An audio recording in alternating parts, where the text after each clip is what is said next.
I have with me today Ireland International Rugby League player Anthony the Vegan Warrior Mullally. Anthony, thank you so much for joining me today.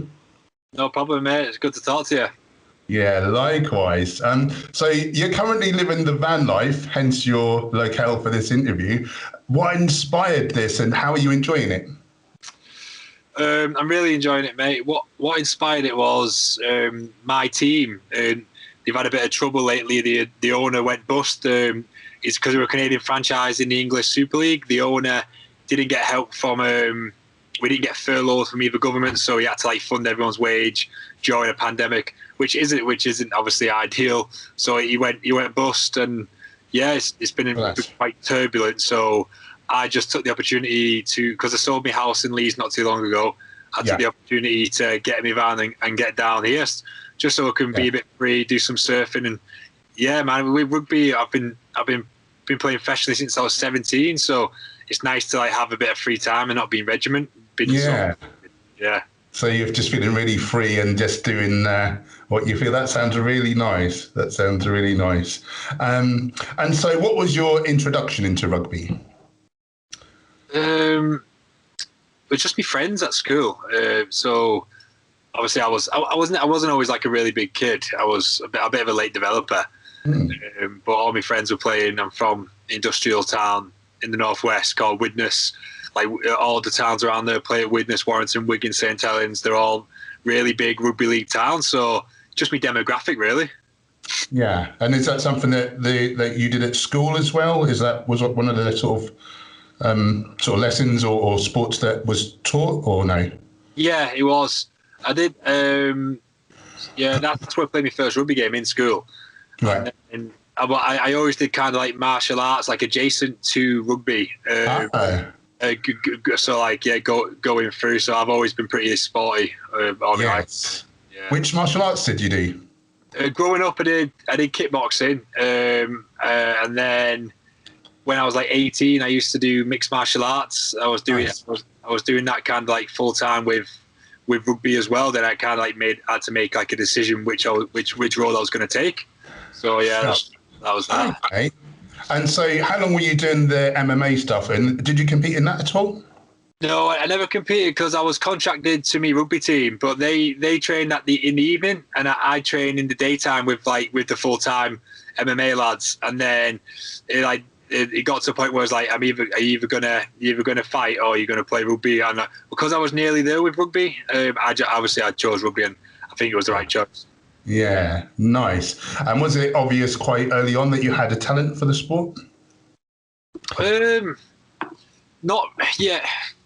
A bit. I had the physicality from the start. I was definitely robust enough. I had physical prowess, but my talent, my skill set wasn't really there. So that come with a lot of years of trying to sharpen that. Not that my skills are great now, because my role is to just like you said, be strong, powerful, robust, and that's kind of what's got me through my career. Nice. And what have been some of your career highlights to date? Definitely the 2017 grand final. I won with Leeds Rhinos.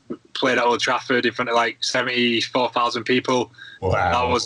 You can't top that. That was kind of the pinnacle for me in sport, because that's all I wanted to do from a kid: win a grand final and get the ring that you get. So I did that.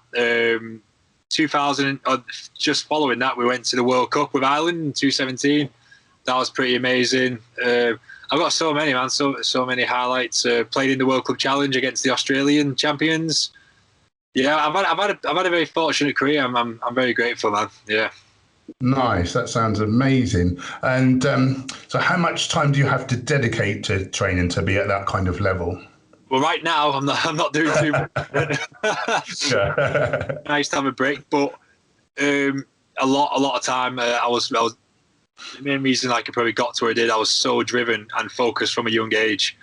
I'd be at 14, 15. I was running to the gym. I was doing big weight sessions. I just had this vision and this goal. That's what I had it in my mind, and yeah, I was just so driven to do it. So I invested countless hours. You talk about your 10,000 hours, don't they, to perfect your craft? I definitely got that in. Very good. So I guess in your training, you're going to be doing obviously resistance training, I guess some cardio specific work as well. And then obviously your skill work, is that the sort of crux of it?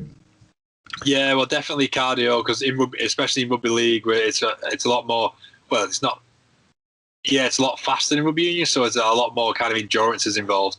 Okay. Yeah, weights, strength, power, hypertrophy, depending on what you need. Do you kind of cycle that, the sort of different phases? In pre-season, yeah, well, that's kind of, to be fair, that's kind of like it's pretty outdated now. We don't really, okay. But in pre-season, like, say, like 8 years ago, 10 years ago, you'd go through phases. You go for strength, then you go hypertrophy, then you go power. Right. But now they kind of like integrate it together as sports science has progressed. Right, that's interesting. Yeah, and then in the season, it's just kind of like maintaining, because obviously you're playing each weekend, your body's in bits, so you just got to do what you can. Yeah. And when you're really sort of in the thick of it and, competing and training hard, how do you sort of divide up the training week? So in the season, so say you play Friday, you'll probably have recovery on Saturday, but it's different. Some strength and conditioners and some coaches have different philosophies. Sorry, we live right next to Cornwall Airport. I'm just pleased to have you on, Anthony. Don't you worry. Yeah, so you play Saturday. Some coaches and conditioners believe that sleep is more important and rest, because we don't sleep after games. They'd rather not do recovery and us just sleeping as much as we can, because they reckon that'll be more beneficial than coming in and doing a flush out session. Others will have you in the next day for pool, some mobility work. You'll be off Sunday. Then Monday will be like you have weights, you have field, some skills, some running. Tuesday will be more of an intense day, like a lot of heavy contact and things like that. Have Wednesday off, and then Thursday will be like a really light team skills kind of session, just the captain's run, and then Friday you play. That's like a normal week. Nice. Okay then. And when you're doing sort of multiple things in one day, are they sort of divided AM and PM, or do you just get it all done in sort of one day? Yeah, it's divided. You'll be in the morning. You got to do like all your wellness stuff. Your screening before you train. Then you've got you normally have weights first, and then you'll be split with some like hand-eye coordination stuff. So weights into that. Then lunch. Then you'll have a field session in the afternoon. Nice. Sounds like hard work. Fantastic. Now, of course, it's sort of it's getting more accepted now, but not so long ago it was quite unusual for like a strength or combat or athlete or a rugby player to be vegan. When and why did you decide to go vegan? Been vegan now going on 4 years. I didn't eat meat like a year or so before that, so it's over 5 years now. So back then it was pretty like. As you know yourself, it was pretty strange. So yeah, why? My sister and fiance made me. Well, not made me. They kept asking me to watch this video. They kept talking about like cruelty to animals, and I was just like, oh, it's just the way it is. Like we can't change it. I wasn't really interested, and then I agreed to watch a video. Do you know Gary Yourofsky, the activist? Oh yes, yeah. I was just having a bath one time, and I just agreed to watch his video while I was in the bath. Yeah. And nothing else. And I watched it, and it kind of opened my eyes to a lot of things. And then from there, I started to like look into stuff, because when I see, especially more of the ethical side, I thought I was I thought I was a compassionate person. And then I found out what the implications of my consumer purchases were doing. So more, but I couldn't stop straight away, because obviously I was a professional athlete, and diet is heavily linked with performance. So I just weaned off slowly, started researching different things, effects on the environment, the ethical side of things, health side of things. And yeah, it took me about 2 years to go vegan. Yeah, nice. Yeah, that must be terrifying I remember I've never even competed, but just as a bodybuilder, I just didn't want to lose all my bloody gains. But I saw the health aspect and how the more animal products we eat, the quicker we succumb to heart disease, diabetes, cancers. I didn't want to be the cause of my own death. But, that was scary. That was very scary for me to make the jump. So I can't imagine when your whole career is like hinged on it as well. That must have been very scary for you. It was, yeah, and it was a gamble as well, because at the time I didn't know any of. I think there was like, who was it? The only combat athlete I heard was apparently David Hay, but I'd never seen him speak about it or anything, so I didn't really know if he definitely was plant-based or not. I think I heard like the Williams sisters were. Yeah. I couldn't think. I didn't know anyone else at the time, so I was like, I could do with. So I messaged Gary Yourofsky, and he. Oh wow! Yeah, he got back to me with loads of tips. Nice. So that was great, and then so it's a gamble, but I was like, right, but I feel like my ethics is kind of worth more to me than this. So, but wow. then fine. So yeah, then I just took the plunge. That's huge. That's really admirable, brother. I love that. Nice. Okay, and so now, are you aware of other vegan rugby players in the current time? You hear about it, like some players. You speak to some players, and then they say, "Oh, I think he's vegan as well." But then these players who tell you, they don't really know what vegan means. So like, he might just be doing meatless Mondays, and they're calling him vegan, you know. So, yeah. But every little helps. There's a guy who. He plays in the lower leagues. His name's Santi. He's a good fella. I think he's vegan. And then in rugby union, apparently there's a few, but there's no one really who's like advocated it. Yeah. Right. Actually, no. Sorry, there's a guy who plays a Hull called Robbie Mulhern, and my mate Josh Walters. They're like both vegetarian / vegan now. I had a few chats with them and spoke about some things and. Yeah, he made the plunge, so that's great. Very good. What are some of your favourite vegan meals and the sort of food types that you emphasise? Oh God, mate, I'm so boring with with me cooking. Like me missus, she just got back to Canada, so I've been left to cook on my own in the van, and I just get what I need. So like my meals revolve around. Like grains, beans, greens, you know what I mean? Like it's so basic, but it's and obviously, Vivo as you're an ambassador yourself. I have the B12, I have the plant-based omega-3s. So as long as I get everything I need, I don't really. It's me from what it's more performance. Yeah. So more function, but it sounds like you're eating like a healthy, predominantly whole foods diet, which is definitely fantastic. More whole foods. I love it. Right, so that's that next question I don't need to ask you now. So tell us about like your calories and macros, and does being vegan make it harder to hit those for you? Mate, I don't track them currently. I have done in the past, and I reckon when I'm in intense training period, I probably need about 5,000 plus calories a day, just to like that's probably just to maintain my weight as well. So honestly, it's weird because I know a lot of people struggle to get the amount of calories in. I think people say to me they struggle to get the right amount of protein or without the calories. Yes. But for me, it's not. I think I'm just blessed. I think my body really adapts well to eating like legumes, grains, beans because nice. I probably don't eat as much as I should, but then I go on the scales and I've not lost any weight, so it's kind of weird. Yeah. But yeah, you need to be more conscious, don't you? Obviously, because it is a lot more like carby-based foods and starchy. So, and that's where a lot of people struggle, I feel. But it's just more trying to find your more leaner sources, like your tempehs and things like that, like your lentils, your black beans. I know there's still a bit of carbs in there, but.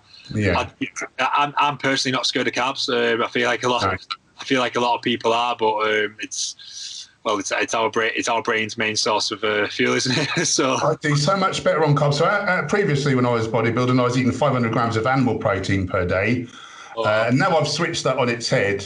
And I'm getting maybe sometimes up to 1,000 grams of carbs per day, But the result has been my muscles are fuller and bigger. I've got more stamina. I get better pumps. I've got more vascularity. I think protein is so overemphasized. I really do. I agree. Yeah, that's what I say. I say people talk about protein, and I say really as long as you're getting your calorific requirements, like you're gonna get the right amount of protein. So I feel like it's more of like, for me, it's more hitting your calories than it is your protein.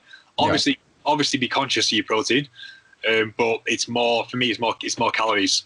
Yeah. I feel exactly the same way. Has eating vegan affected your sports performance and sense of well-being in any way, either positively or negatively? You know, in sport, I wouldn't say it's affected it in any way. And for me, that's a good thing. If because I was competing at a really high level, and I still am. So, and it's not changed anything. So if someone would have said to me, you can go vegan, you can reduce your carbon footprint and the effect on the planet, you can reduce your harm to animals, and potentially enhance your own health, but you will not like lose any performance. I'll just snatch the hand off. So that's me take on that.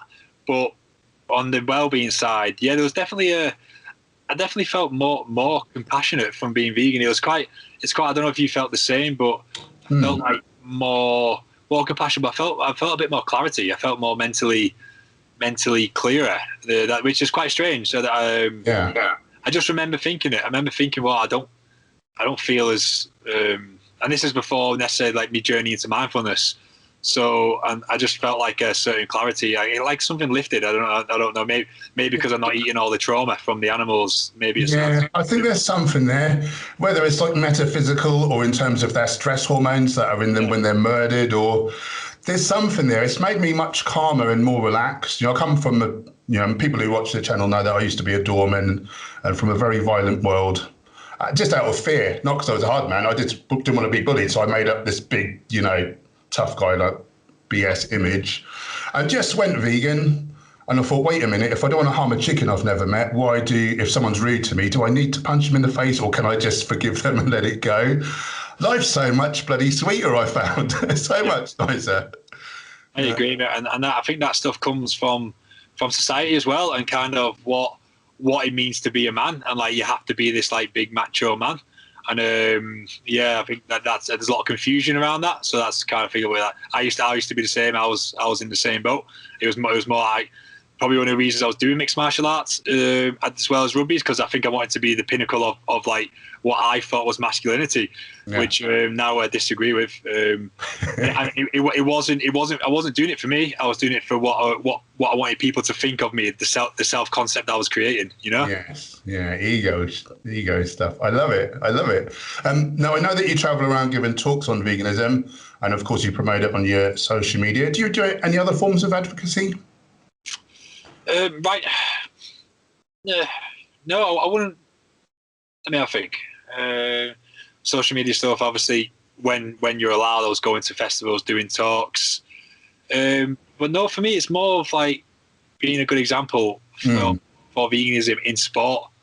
I'd say that's my main advocacy, that you can be a vegan professional athlete. I know other people are proving that now, but for me, that's kind of my purpose why I still play, really, because like after a certain amount of time, and like you strip off these different layers of purpose, like the winning championships and stuff like isn't really a priority for me anymore. Now it's more like how can I use my platform to impact positive change. I love it. That is so cool. Yeah, I was the same. I'd got a bit bored of bodybuilding, and I wasn't putting half the effort in anymore. And just one day someone said to me, "Oh, for a vegan, like you got a big, some good muscle mass there." And I thought, I need to sort of give back. And it reignited me. And now I train harder than ever, because I'm thinking of those poor animals that I unwittingly paid to have murdered, like more than most people. I used to eat 500 grams of animal protein a day. And I just think, if I can be this example, hopefully by the time I die, there'll be less suffering in the world because I lived rather than because I died. That's my whole. And it sounds like you're on a similar journey. I love it. I think that's, if we can look back and that is that kind of the outcome, that you've caused less suffering than you've gained. I think that would be a successful life for me. Yeah, love it. I love it. What would you say to people that are interested in veganism, but they're worried it may negatively affect their health or fitness? For me, I always talk about the transition. I feel like you should transition slowly.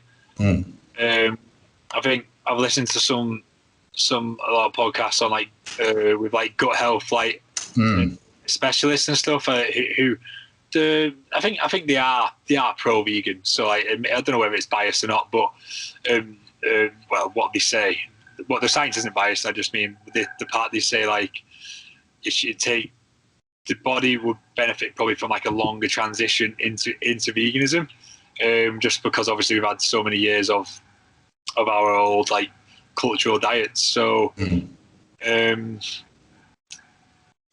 think as well, people just cut it out, and then like they don't supplement B12, they don't have omega-3 substitutes, and then they start to feel like tired, they start to feel like they're lacking something. So I feel like education and a slow transition are always my like biggest tips to people.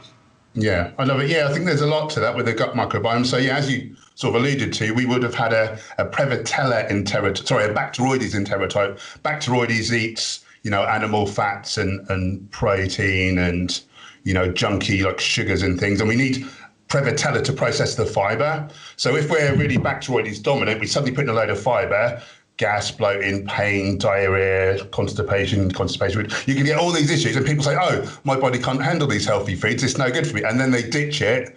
So as a vegan, I want people to switch now. Yeah. But thinking of the long game, I think you're right. I think we need to take out some of the older foods, put in some of the higher,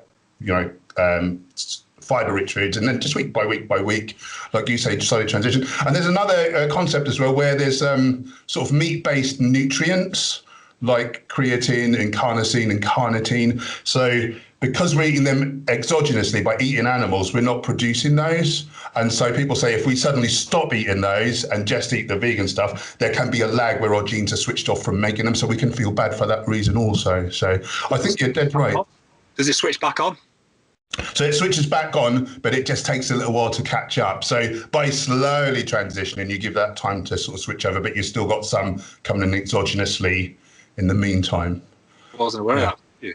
Yeah. So so what you said there, I really agree with. Yeah, take a little bit of time. What would you say to a young man who cares about animals, but he's scared of his mates, cheeking him, ridiculing him, perhaps even attacking him, or maybe even ostracizing him? What would you say to a young man who's scared to go vegan, but they want to? I think it's more about sticking to your core values above what other people do. I think if you kind of navigate away from your kind of truth and purpose, then you just lose your authenticity, and then like you're gonna pick up someone else's values. Yes. And then like you just kind of like in the wind, just swaying. You've got your will is swayed so easily. So I feel like stick true to yourself, and if they was your real friends, they will accept your decisions. They might give you a bit of a hard time, like my rugby mates have done over the years, but my ethics are stronger than what I care about what people think of me. Nice, I love it. So become a leader rather than a follower, and I think that's something that young men will kind of like. Perhaps that's how we get them. Friedrich Nietzsche, the German philosopher, obviously talks about creating your own values in a society where they're trying to be installed upon you. That's it. He's a big inspiration of mine. I love it. Now you're running a men's workshop called Both Sides in September. I see there's physical stuff, but there's also the breathwork and meditation that you touched on earlier. Are these regular practices for you? Yeah, they're very, very crucial practices for me. Not that I was off the rails before I had them. I just feel like it's important for you to use tools, and like for me, so I'll meditate in the mornings. I'll be outside of the van over there. I have my feet on the floor, just feeling the earth. I'll meditate for like maybe 20 to 30 minutes. Then I will the breathwork's encompassed in the meditation, so it depends how I'm feeling. If I need to wake up, I'll do some like more hyperventilation style breathing, or if I need to just relax, I'll just do some like slower exhale kind of work. And then I'll meditate, then I'll read, and then it just really sets me up for the day. I think there's all sorts of different types of meditation. People listen to guided meditation. I did that when I first started, but I've kind of developed what works for me. And for me, it's just kind of like trying to sit in that seat of like awareness, and just like observe what's coming and going. So like and without going with it. So like that thought's going, you don't have to go with that. That emotion's coming, you don't have to go with it. You have the ability to observe it and just let it pass. So that's kind of my goal with meditation. Love it. Do you think this is something that would be very useful to, because it's not hugely a common practice amongst particularly young men. Do you think it's something that we should all be doing? I personally do. Yeah, I feel like the more separation we can create from the concept of ourselves, and when I say that, I mean like, so we build through our past experiences and our thoughts, we pile them together, and that creates Anthony. But then with that, you then identify the emotions and thoughts that come with it. So for me, it's kind of like separating that, and I think the more people can separate that, then the more clarity they'll have, the more awareness they'll have on decisions, and less susceptible to mood swings. So I think it's huge for the human population, really. Yeah. I feel like if the world leaders would sit down every morning and like observe the thoughts and emotions, like I feel like they'd be able to have more clarity with big decisions.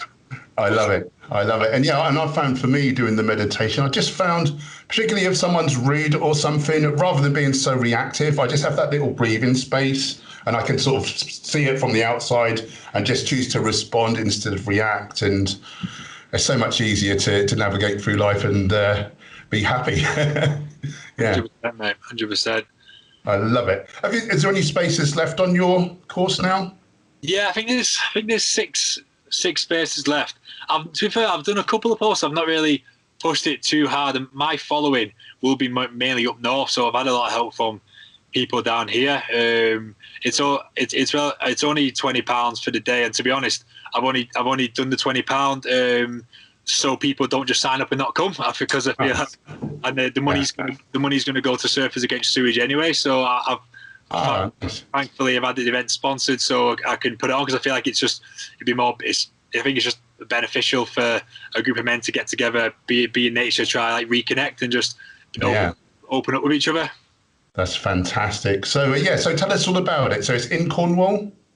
Yeah, it's at a surf school called West Country Surf. It's in Watergate Bay. It's on top of a cliff, like overlooking like Watergate Beach. It's so beautiful, man. I'm good friends with the owner. He's let me put it on there.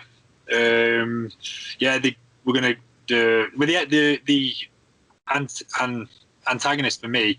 That's the wrong word. The driver for me is kind of my journey on from like what you said before, being like a really macho man, and what it meant to be and what it actually means. I feel like there's a lot of, and not that I know, not that I'm not trying to teach anyone.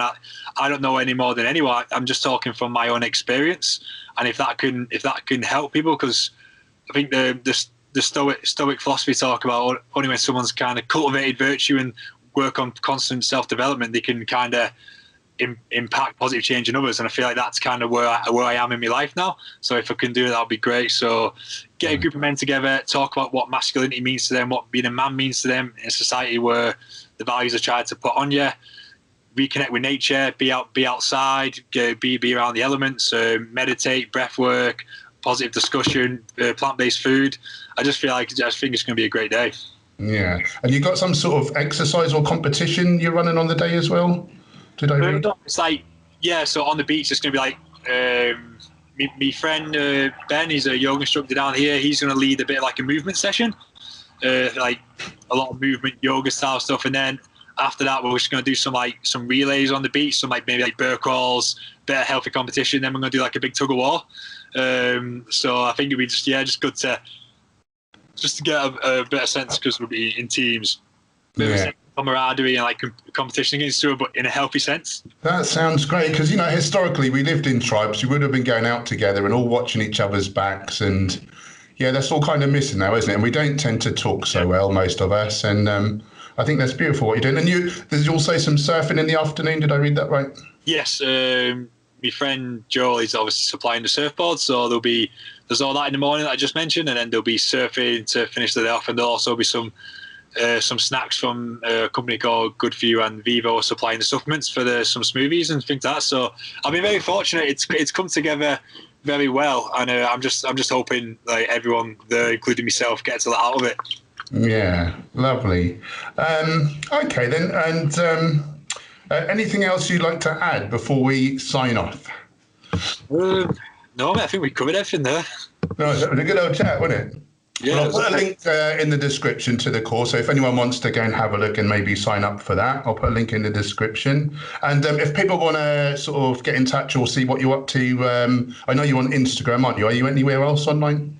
No, I'm not, to be honest, mate. Instagram is like the best place to reach me. Do you want me to say my handle? Why not? Why yeah, not? It's just Mullally 91. Yeah, sweet. Maybe I'll put a link as well, just to avoid any confusion. It's been great chatting, brother. Thank you for being such a positive role model and a force for good. You're amazing, if you don't mind me saying so. You too. Thanks a lot, brother. Thank you. Have an awesome day. You too, man. Bye-bye. Thank you, my friend. Bye now.